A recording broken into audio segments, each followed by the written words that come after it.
We're going to go over some of the financial aid terms that are confusing or that are often misrepresented in the media.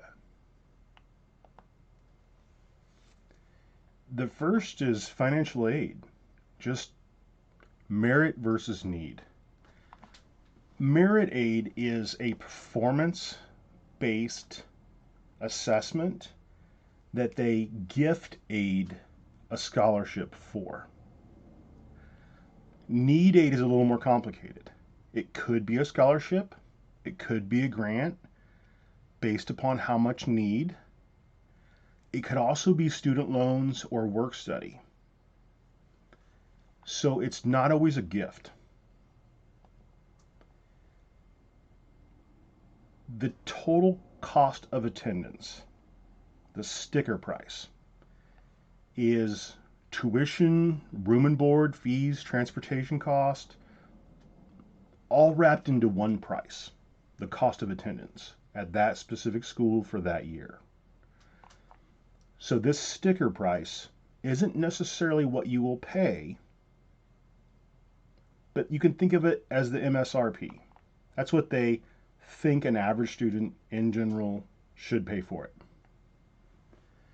The EFC is it's the standard calculation of what they think you can afford to pay based on a mathematical method. So they take that cost of attendance, that sticker price, based upon that school, minus what you could pay theoretically as a family, and they get the financial aid need.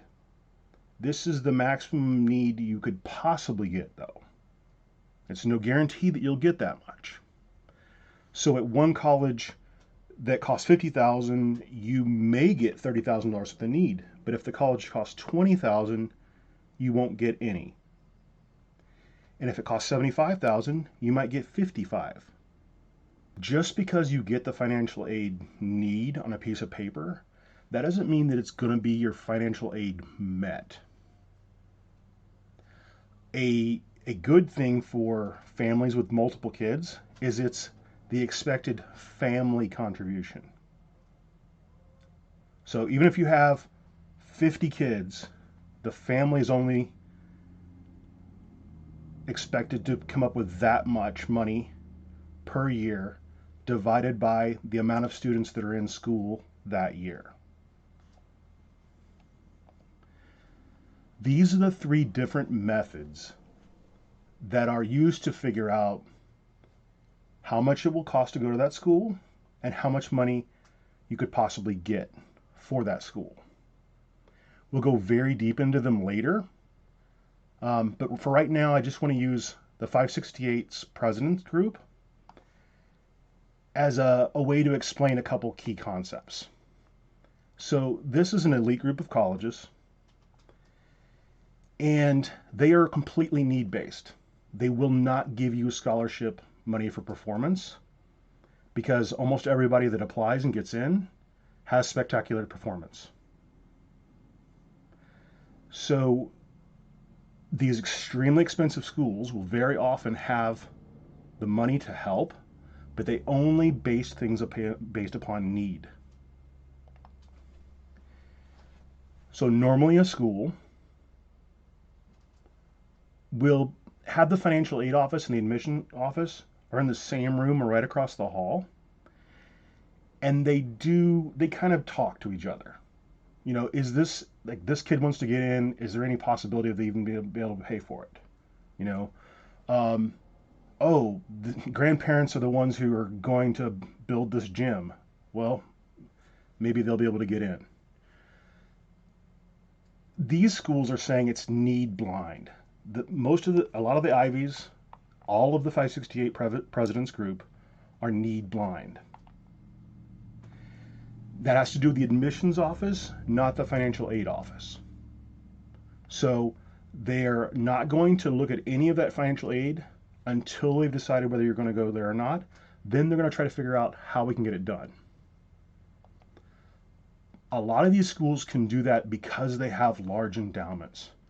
No school wants to dip into their endowment very much But some of these endowments are large enough that they really could pay for many, many students to go.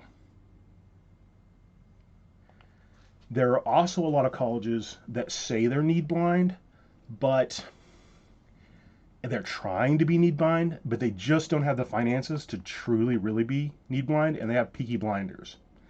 And so they'll ask questions like,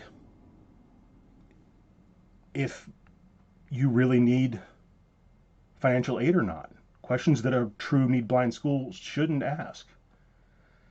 To be fair, some of them are using the mass data entry, and the admission office doesn't see those questions, but that's rare. The next concept you got to get is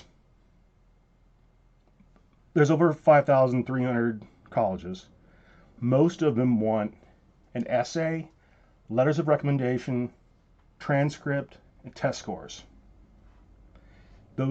Some schools will allow you self-reported scores, so you can take those tests over and over and then just report the scores that you like, so that if you have a kid that's extremely nervous about taking a test, it's not going to hurt them as bad.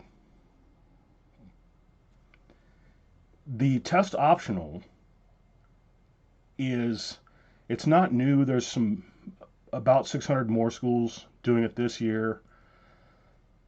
But basically, instead of the test scores, they're going to want about 2 additional essays. So it's not necessarily the easy way out, but for some kids, it's very worth it.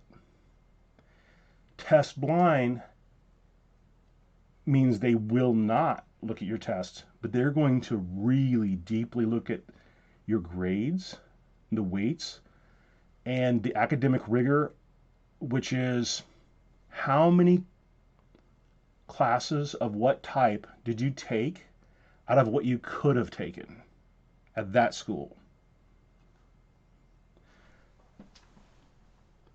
And if your test scores are in the above the 50%, especially if they're above the 25%, and you can, send them in.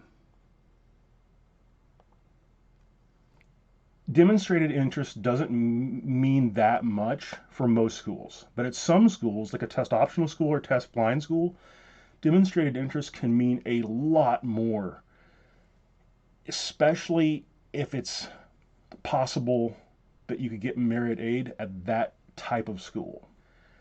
So to explain demonstrated interest, it can be showing up at the school. It could be how many times you've been to webinars. It can be how many times you've called. It can also be this process. Asking for early action means you're asking for a decision sooner and you have all your stuff together. You can do that as many schools as you want, and it's not binding.